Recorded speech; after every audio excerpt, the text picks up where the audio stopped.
Shalom Bapak Ibuku Saudaraku yang dikasihi oleh Tuhan Yesus Kristus. Kita berjumpa lagi di channel saya V Hamdani. Saya senang sekali kita bisa berjumpa dalam keadaan sehat walafiat.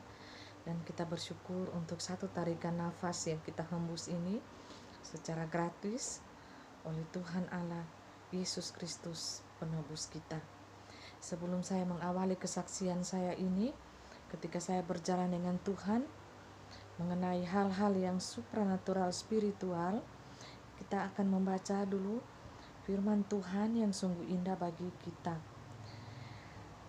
Di dalam surat Rasul Paulus kepada jemaatnya yang di Korintus, pasalnya yang kedua, ayatnya yang ke-7. Firman Tuhan berkata, "Tetapi yang kami beritakan ialah hikmat Allah yang tersembunyi dan rahasia yang sebelum dunia dijadikan telah disediakan Allah bagi kemuliaan kita." Itulah hikmat yang benar, yaitu hikmat yang berasal dari Allah itu sendiri. Itu adalah hikmat yang berasal dari atas, ya, spiritual, supranatural. Bukan berasal daripada dunia ini, hikmat dunia. Beda ya Bapak Ibuku, saudara yang dikasihi Tuhan. Hikmat dunia dan hikmat daripada Allah itu sangat berbeda. Dan kalau kita akan kita memilih di dalam kehidupan kita masing-masing itu kita memakai apa? Hikmat dari Allah ataukah hikmat dari dunia ini yang kita pilih untuk diri kita masing-masing. Dan kedua hikmat itu saling bertolak belakang Bapak Ibu. Jadi tidak sama hikmat yang daripada Tuhan Yesus Kristus yang dari Allah dan hikmat yang diberikan oleh dunia ini daripada dunia ini, ya, tidak sama. Jadi ada dua hikmat. Jadi kita harus benar-benar melihat dan peka kita memakai hikmat apa di dalam kita menjalani kehidupan ini. Apakah kita memakai hikmat Allah atau hikmat daripada dunia ini? Jika kita memakai hikmat Allah, kita secara otomatis akan menyenangkan hati Allah Bapak Ibu. Saudaraku yang dikasihi oleh Tuhan Yesus Kristus, kita akan menyenangkan hati Allah, ya. Tetapi kalau kita memakai hikmat daripada dunia ini, maka kita akan menyenangkan hatinya Lucifer, ya. Karena apa? Karena jikalau kita memakai hikmat dunia ini, kita akan menjadi orang yang angkuh dan sombong, dan itu akan sangat menyenangkan hatinya Lucifer, ya, karena itu adalah salah satu pemberontakan dia yang utama kepada pribadi Allah itu sendiri, kepada Tuhan Yesus Kristus. Jadi kita harus memilih, ya, hikmat apa yang kita gunakan dan hikmat apa yang kita jalani selama kehidupan kita yang masih menumpang di dunia ini, ya. Kita menumpang. Adakah Bapak Ibu Saudaraku yang dikasihi Tuhan merasa dia yang memiliki dunia ini seluruhnya, walaupun dia punya harta atau apa? Tetapi saya pribadi sendiri, saya merasa saya ini menumpang. Saya hanya menumpang di tengah-tengah dunia ini, dan dunia ini adalah saya melihat sebagai ajang pertarungan dan ajang pertandingan, ya. Ajang pertandingan tentang kehidupan ini untuk menuju kekekalan. Jadi kita bertarung habis-habisan di dunia ini untuk mendapat hadiah di alam kekekalan, ya, alam supranatural, yaitu kerajaan surganya yang kudus. Jadi kita bertarung habis-habisan di dalam dunia ini, baik itu kita bertarung tenaga kita, tubuh kita, pikiran kita, hati kita, badan kita, jiwa kita, dan roh kita. Kita bertarung seluruhnya itu, dan hasilnya akan kita buktikan di alam kekekalan nanti. Apakah kita mendapatkan hasilnya seperti apa, ya, kita pertarungan kita selama kita hidup di tengah-tengah dunia ini. Jadi saya mempergunakan waktu sisa hidup saya yang tinggal sedikit ini untuk menyampaikan firman Tuhan, apa yang Tuhan mau, apa yang Tuhan kehendaki bagi kita ini manusia, ya, yang dikatakan manusia, dan dia masih tergolong manusia. jangan ada orang berkata dia manusia tetapi dia tergolong orang-orangan, yaitu belum menjadi manusia, belum menjadi manusia yang sesungguhnya, yaitu manusia sejati. Ya, manusia sejati itu manusia yang takut akan Tuhan. Jadi kalau manusia yang orang-orangan itu ya dilihat manusia tetapi dia bentuknya orang-orangan. Dia tidak takut Tuhan, apapun yang dia perbuat ya suka-suka hati dia. Itu orang-orangan ya, belum menjadi manusia, manusia yang seutuhnya ya, manusia yang sejati. Jadi kalau menjadi manusia yang sejati itu sudah diproses ya, diproses oleh Tuhan, dan dia sudah dimanusiakan menjadi manusia, manusia sejati yang berada di dalam Tuhan. Dan orang-orang tersebut itu sudah menjadi manusia, manusia seutuhnya, dan dia takut akan Tuhan, turut dan taat perintah Tuhan. Beda sama manusia yang dalam tanda kutip orang-orangan ya. Kalau masih orang-orangan, tahap orang-orangan itu ya suka-suka dia, suka-suka gue. Apa yang gue suka bikin ya gue suka bikin. Yang penting hati senang, hati happy.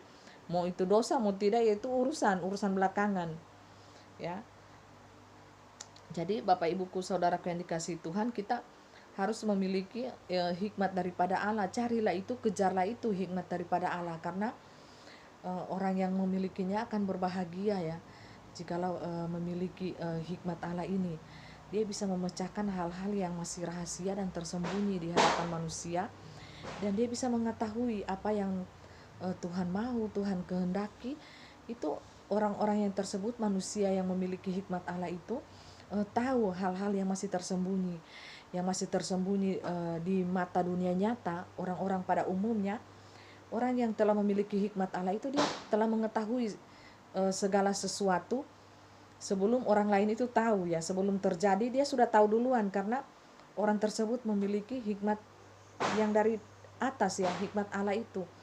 Jadi ada perbedaan waktu yang sangat menyolok antara dua alam ini ya, alam supranatural spiritual dan alam nyata ini. Tidak sama Bapak Ibu. Jikalau waktu alam supranatural spiritual itu berlalunya itu begitu cepat sekali ya, tetapi alam nyata ini lambat. Itu pengalaman saya selama ini.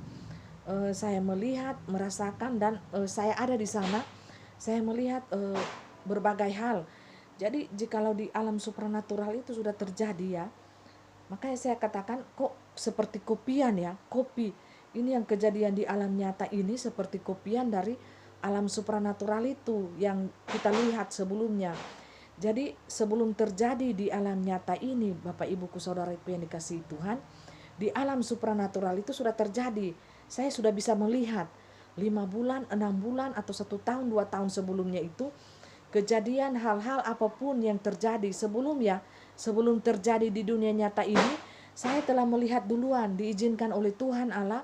Saya melihat hal-hal yang supranatural itu di alam lain itu. Di sana sudah terjadi. Dan saya katakan bahwa itu kopian. Memang sama-sama betul, sama persis kejadian yang saya lihat di sana itu terjadi di alam nyata ini. Tetapi waktu alam nyata ini dia berputar sangat lambat sekali ya. Sangat lambat. Hitungan bulan, hitungan tahun, atau paling cepat itu hitungan hari. Ya, misalkan kalau saya melihat sesuatu penglihatan seperti akan terjadi tsunami ya, itu kan dikode dengan kayu ya, seperti tongkat Musa itu dipukul di air. Nah, itu penglihatan di awan-awan, di atas awan-awan ya, saya melihat itu kode itu. Tetapi kejadian di alam nyata itu berlaku 1 hari atau sebelumnya terjadi. Jadi putaran alam nyata ini lambat Bapak Ibu. Seperti contoh ya, contoh ada beberapa kejadian, tetapi saya mencontohkan salah satu saja. Seperti kejadian tsunami Pandeglang, Banten, kita masih ingat ya, itu ada grup Sweet 17 ya yang meninggal itu pada saat itu sekitar 4-5 orang ya. Itu pada saat itu ya, kejadian tahun berapa itu ya, 2018 19 2018 ya kira-kira. Nah, itu Bapak Ibuku saudaraku yang dikasihi Tuhan, saya melihat itu pada saat itu saya lagi masak ya, siang-siang itu lagi masak. Saya lagi masak pada saat itu, dan sementara masak saya mendengar suara Tuhan. Suara Tuhan itu berkata bahwa anakku, anakku. Nah, saya kata, aduh, suara Tuhan. Saya peka sekali ya dengan mendengar suara Tuhan itu, suara Roh Kudus. Anakku, berhenti sebentar dari pekerjaanmu, berhenti dulu sejenak dan lihatlah keluar. Nah, saya langsung berhenti ya, seketika itu juga saya matikan kompor dan saya lari ya, maksudnya setengah lari ya keluar itu. Dan saya melihat di awan-awan itu tongkat dipukul di air pada saat itu kejadiannya sekitar jam 11.30 siang ya kalau tidak salah. Ya, sekitar jam 11.30 atau setengah 11 ya pada saat itu. Ya, sekitar itulah jam-jam itu. Dan saya melihat tongkat Musa ya, dipukul di air. Nah, dan saya pada saat itu saya berkata, eh, Tuhan, apa yang akan terjadi ini? Saya belum tahu ya. Saya belum tahu pada saat itu eh, arti kode daripada tongkat itu dipukul di air, Bapak Ibu. Jadi suara Tuhan itu berkata itu akan terjadi tsunami, ya, yang akan terjadi tsunami di kota J, ya, ternyata Pulau Jawa. Nah, saya pada saat itu langsung ambil handphone, saya bahas status di FB saya yang atas nama V. Hamdani itu. Siang-siang itu ya saya bahas status, tetapi saya tidak pakai nama kota J, kode kota J Jawa, karena banyak saudara saya juga di sana ya, di Jakarta sana, di kota Pulau Jawa ini. Banyak saudara saya. Jangan nanti mereka gelisah, khawatir ya, atau takut. Saya enggak pakai nama kota itu, tetapi saya cerita ya kepada orang dunia nyata sekeliling itu, saya bilang di kota J, kodenya ini di kota J yang akan terjadi tsunami. Tapi mereka hanya ya dengar-dengar begitulah, enggak percaya, seakan-akan cerita itu kayak seperti berlalu begitu saja. Tetapi saya sudah was-was ya. Nah, pada saat pada saat malam, sore itu saya lagi bikin kue. Nah, bikin kue, saya enggak putar televisi atau apa ya, tetapi masuk sudah di handphone saya ada beberapa orang yang menjawab ya, masuk di kolom komentarnya berkata, oh iya bu pendeta, iya bu, sudah terjadi, betul yang ibu bilang, sudah terjadi tsunami di Pandeglang, Banten pada saat itu sekitar jam-jam 7 ya kalau tidak salah orang masuk itu. Pokoknya sudah malam, saya juga tidak lihat jam. Karena pada saat itu saya lagi bikin kue di dapur juga saya, karena saya sedang di dapur ya, masak-masak, bikin kue apa. Nah, jadi saya cuma, oh Tuhan, ternyata ini maksud dari penglihatan Tuhan itu untuk memberitahu kepada sesama manusia ya, untuk berjaga-jaga akan terjadi sesuatu bencana ya di kota. Dulu itu penglihatan saya masih seputar kota ya di Indonesia ini. Jadi sebelum kejadian bencana itu saya sudah dapat tangkapan duluan. Saya sudah diperlihatkan duluan oleh Tuhan Yesus itu penglihatan yang orang dunia katakan ya super aneh, tidak masuk di logika mereka. Sampai biasa mereka mentertawakan saya, ada yang menghina saya, ada yang mengatakan saya nabi palsu, ada yang mengatakan saya penyesat, ada yang mengatakan saya seorang penghayal, ada yang mengatakan saya berimajinasi tinggi ya. Puji Tuhan kalau saya orang dunia berkata seperti macam-macam seperti begitu ya, tapi itu merupakan penghinaan mereka untuk diri saya. Tetapi saya maju terus ya Bapak Ibu, saya tidak terlalu pusing dengan pemikiran atau pendapat orang dunia nyata, karena seiring perjalanan kehidupan saya ya seperti begini. Kalau orang yang berjalan di dunia supranatural spiritual itu seperti ini ya, doyan makan hinaan. Jadi kebal ya, akhirnya dari hari ke hari ke sehari memang saya merasa secara manusia ya, kadang saya drop ya, merasa kecewa. Saya kecewa sampai roh saya itu menjerit ya di hadapan Tuhan. Tuhan, mengapa mereka ini tidak mempercayai suara Tuhan itu, suara Roh Kudus itu? Mengapa mereka ini lebih senang dengan gosip-gosip ya, duduk-duduk gosip, hanya gosip-gosip dan bergosip ya tentang sesamanya, tentang orang lain. Ya, itu wajar mungkin secara ibu-ibu atau apa kumpul-kumpul begitu, tetapi ya itu saya katakan bahwa sekali-sekali hargailah suara Tuhan itu untuk kita. Itu gunanya untuk kita, bukan untuk pribadi saya, untuk kita. Ya, untuk kita. Karena apa? Tuhan memakai setiap manusia itu sebagai hamba Tuhan itu ada suara Tuhan yang harus disampaikan kepada umat manusia. Dia harus entahkah itu berjaga-jaga. Memang mereka katakan itu Bu, itu sudah ada di Alkitab, semuanya sudah dicatat, semuanya sudah lengkap di situ Bu. Tidak usah Ibu katakan ini A B C D bla bla bla, tidak usah. Kami sudah tahu. Tapi apakah kalian tahu bahwa bencana itu akan datang di kota A, kota B, kota C? Memang di Alkitab ini sudah murni firman Tuhan dan semuanya sudah lengkap dicatat. Bencana-bencana alam, apa segala macam terjadi, yaitu ya dan amin. Ya, mereka seakan-akan memojokkan diri saya dan seakan-akan membuat diri saya ini nabi palsu, ya, atau penyesat. Itulah dunia nyata ini ya, yang hanya memakai logika. Mereka main tabrak saja, seakan-akan saya ini penyesat dan tidak memakai firman Tuhan, ya. Hanya Tuhan yang tahu ya Bapak Ibu. Di sini ini saya enggak bisa membela diri, enggak bisa apa, tapi hanya Tuhan yang tahu. Ya, di antara orang yang mengatakan saya itu begini bla bla ini, apakah mereka ini tiap hari ini membaca firman Tuhan? Baik itu di HP, di Bible tiap hari ya. Mereka merenungkan firman Tuhan itu siang, hari dan malam, atau hanya di mulut saja dan main logika. Ya, itu perbedaan antara orang yang merenungkan firman Tuhan itu akan mendapat hikmat daripada Tuhan ya. Sehingga dia tidak sembarang untuk menghakimi atau membuat statement yang macam-macam sebelum dia menyelidiki segala sesuatunya sebelum dia menyelidiki secara detail ya, sehingga tidak jatuh antara fitnah dan penghakiman untuk orang lain. Jadi Bapak Ibuku saudaraku yang dikasihi Tuhan, saya itu dulu itu hanya diam. Saya berkata, Tuhan, mereka ini kok ndak peka ya, sama sekali ndak peka dengan suara Roh Kudus, walaupun tidak masuk di logika, tetapi mereka ndak buta ya, hati mereka ini kayak bebal dan buta, ndak bisa menjangkau ya, ndak bisa menjangkau dunia di luar logika ya, di luar dunia manusia ini ada dunia lain ya, dan dunia lain itu hanya sebatas tirai saja ya, hanya sebatas tirai, yaitu kain ya, yang menyambungkan kita antara dunia kita ini, dunia nyata, dan dunia lain itu ya. Dia sangat dekat dengan kita ya, jikalau kita ingin menembus ke dunia lain itu, tetapi kita harus siap bayar harga dulu.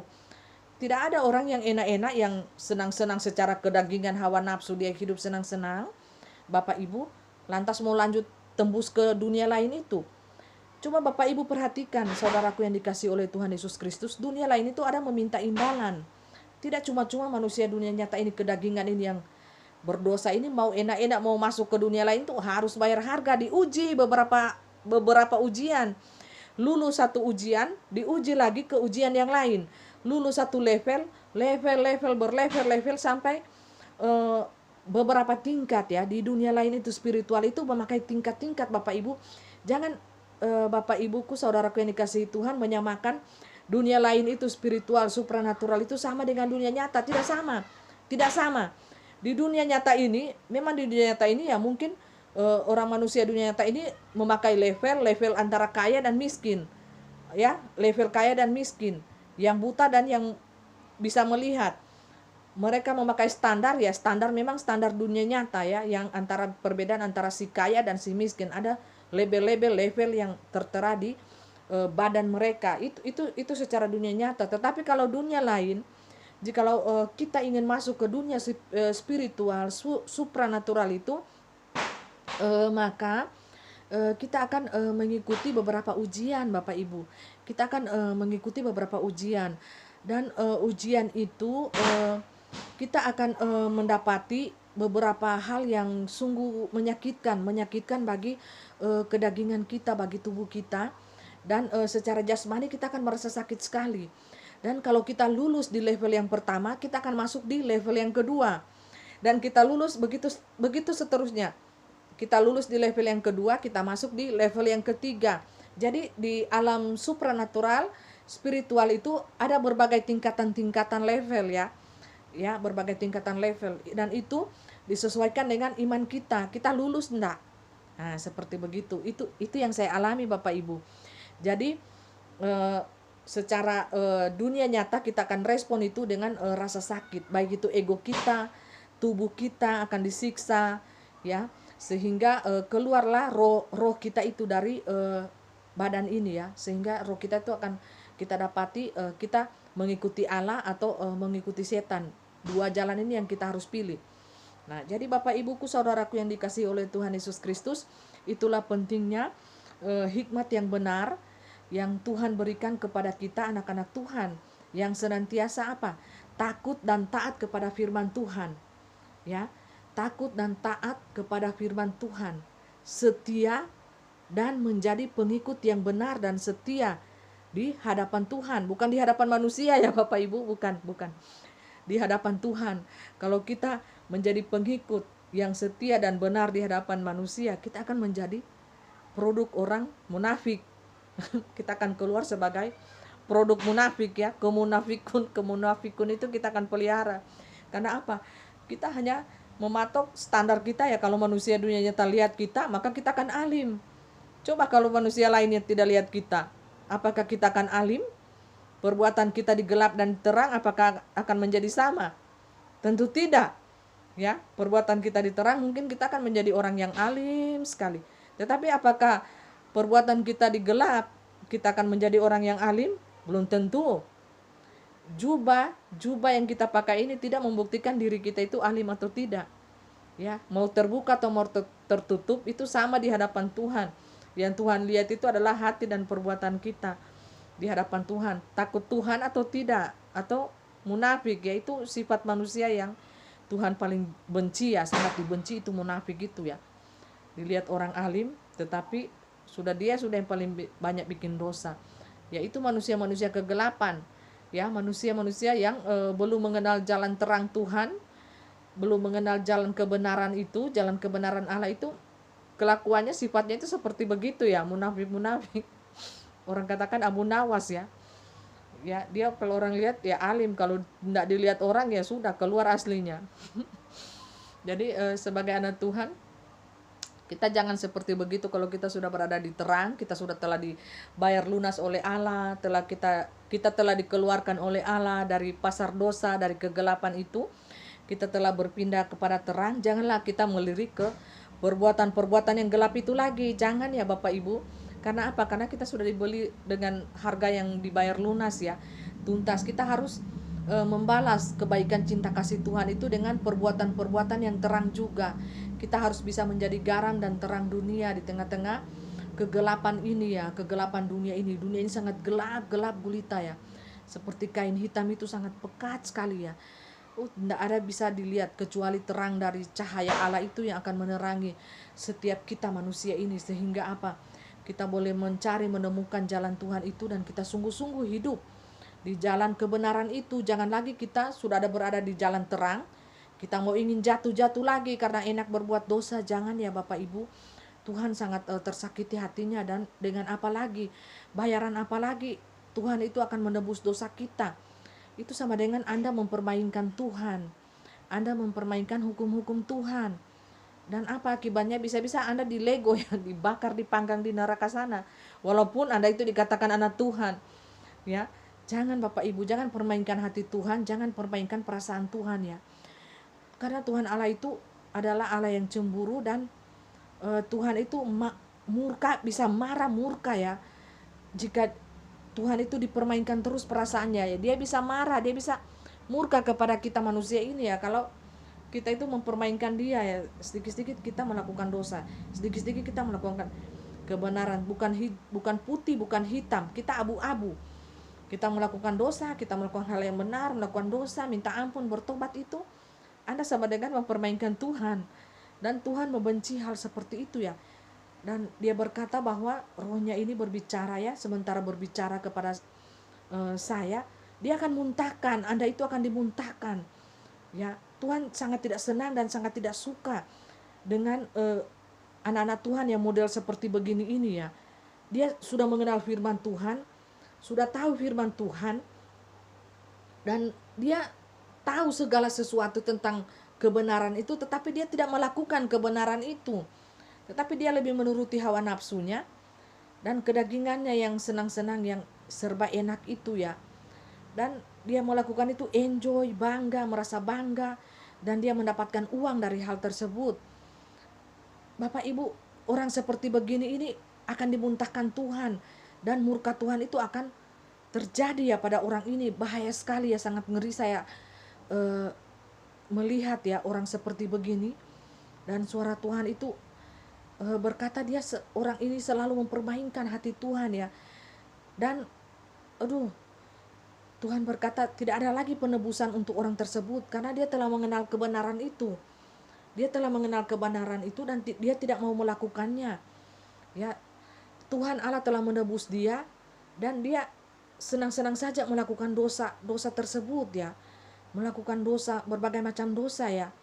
Anda tahu kalau berbagai macam dosa itu macam-macam ya dosa yang dia akan lakukan ya. Terutama ini ya, zaman akhir ini kan, terutama suara Roh Kudus itu berbicara terus ya di telinga saya. Zaman akhir ini banyak sekali dosa yang setan pakai itu ya, dosa kenajisan ini ya. Dosa kenajisan itu yang melingkupi tubuh kita, pikiran kita, dan hati kita terbawa semua di dalamnya itu ya. Dosa kenajisan ya, perselingkuhan najis ya, kenajisan di antara anak muda, di antara yang sudah berkeluarga ya. Ini yang setan pakai ya pada saat ini, di detik-detik terakhir ini banyak anak-anak Tuhan yang jatuh di dosa ini ya.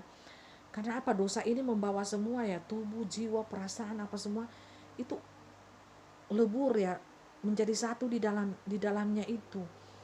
Dan anak-anak Tuhan itu menikmati ya pada saat ini. Jadi Roh Kudus itu berbicara bahwa bertobatlah kita sekalian, bertobatlah, putuskanlah, karena roh ini tidak gampang juga diputuskan, ini roh najis ini ya, kenajisan. Bapak Ibu Saudaraku yang dikasihi Tuhan Yesus Kristus, jujur saja hati Tuhan pada saat ini ya sangat sedih ya. Hati Tuhan ini, Anda jangan berkata bahwa Allah itu tidak punya perasaan ya. Anda berkata kok Allah bisa sedih, Allah bisa marah, Allah bisa jengkel, bisa murka, bisa apa. Allah itu punya perasaan ya seperti kita. Mengapa Allah itu menciptakan manusia itu serupa dan segambar dengan dia? Ya, serupa dan segambar dengan dia. Makanya manusia itu jikalau dia menghina sesamanya manusia itu, dia menghina ciptaan gambar Allah itu sendiri ya. Karena Allah itu menciptakan manusia yang paling mulia ya, segambar, secitra dengan Allah itu sendiri. Makanya saya dengan hikmat Tuhan, saya berpikir sejahat-jahatnya manusia itu ya, sejahat-jahatnya orang itu ya, sekalipun dia penjahat kelas kakap ya, dia itu ada mempunyai citra diri Allah. Jadi di dalam diri orang manusia itu ada kebaikan, ada sebercak kebaikan, seperti kebaikan di dalam hati orang itu. Ada setitik kebaikan yang ada tersembunyi di hati orang itu. Cuma pada saat dia melakukan kejahatan itu dia dikendalikan oleh Lucifer.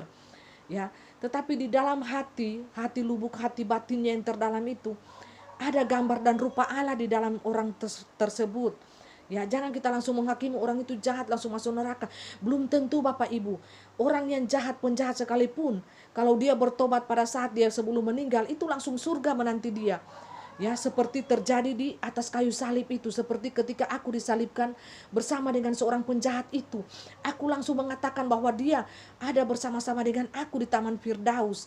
Jangan Anda katakan bahwa Anda itu hidup alim, atau Anda sudah berbuat baik kepada orang tetapi hati Anda busuk, hati Anda suka mencela, menfitnah orang lain. Itu sama dengan Anda membawa diri Anda itu ke dalam kerajaan neraka yang kekal.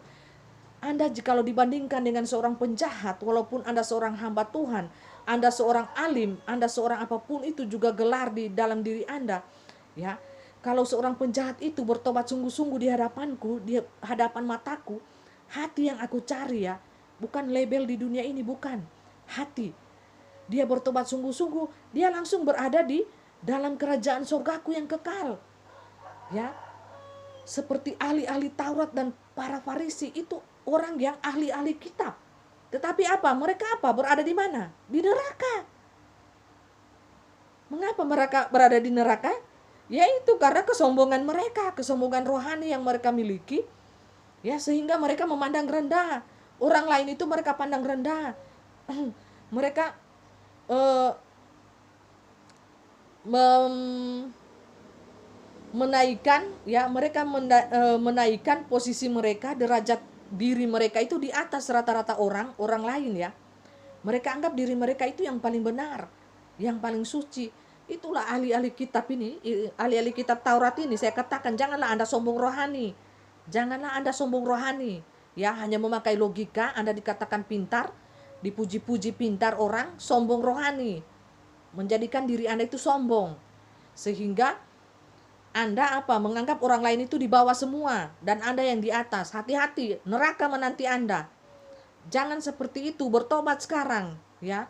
Jangan sampai Anda dibandingkan dengan penjahat yang masuk surga, Anda berada di neraka, padahal Anda ahli kitab.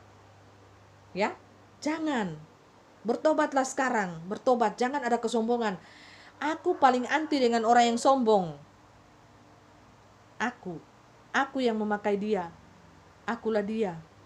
Akulah dia Alfa dan Omega yang berbicara ini pada saat ini. Aku paling sombong dan anti dengan orang-orang yang seperti kalian, sombong rohani, sombong jasmani, sehingga kalian itu memandang orang lain itu rendah. Ya. Siapa diri kalian? Tanah, hanya tanah, kalian itu hanya tanah. Jangan kalian itu sombong dan angku di hadapanku. Kalian itu hanya tanah, aku ciptakan dari tanah.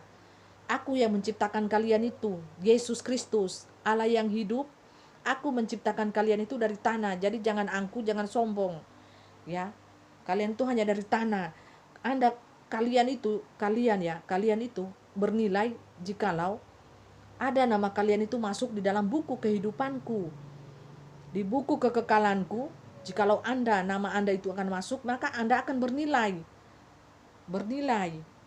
Jikalau nama Anda tidak masuk, ya Anda berada di dalam neraka kekekalan, neraka yang kekal.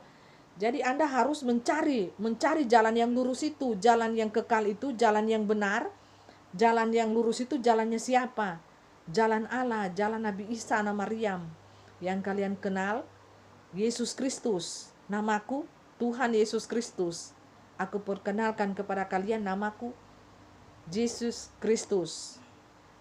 Aku berada di dunia ini bukan untuk agama. Aku berada di dunia ini untuk kalian semuanya, umat manusia ciptaanku. Bukan agama, agama itu buatan manusia. Aku tidak pernah menciptakan agama, tetapi aku menciptakan manusia. Manusia itu buatan tanganku, karyaku. Jadi jangan kalian tidak mencari jalan keselamatan itu, jalan yang lurus itu. Kenalilah jalan itu. Sebelum kalian berpindah alam, kalian harus mengenali jalan itu. Selama masih kalian berada di dunia nyata ini, kalian harus kenali jalan itu, cari jalan itu sampai kalian ketemukan. Jadi sekarang bertobatlah dengan sungguh-sungguh, bawalah dosa kalian di hadapanku, bawalah gaun kotor kalian di hadapanku, dan aku akan mencuci gaun kotor kalian itu selama pintu anugerahku masih terbuka untuk kalian. Jikalau pintu anugerahku tertutup, maka tidak ada waktu lagi untuk kalian datang kepadaku. Bertobatlah sungguh-sungguh dan layanilah satu dengan sesamamu yang lain dengan belas kasihan dan kasih Allah beserta dengan kalian semua. God bless you all. Aku menyertai kalian dengan kuasaku sampai kesudahan zaman ini. Tunggulah aku ketika aku menjemput kalian mempelaiku, gerejaku yang kudus, orang-orang yang telah aku tebus, yang telah mempersiapkan dirinya sebaik-baik mungkin. Itulah yang akan terangkat pada saat pengangkatan nanti. Dan terimalah kuasaku dan Roh Kudusku penghiburanku, dan aku mengatakan kepada kalian, bersukacitalah dan berbahagialah, jalani kehidupan. Sisa-sisa waktu kalian ini nikmatilah selama kalian hidup di dunia ini, karena aku menciptakan dunia ini untuk melihat umat ciptaanku, manusia itu berbahagia dan bersukacita dan menikmati seluruh alam ciptaanku ini. Sampai ketemu kita, dan kita berjumpa kembali di video selanjutnya. God bless you.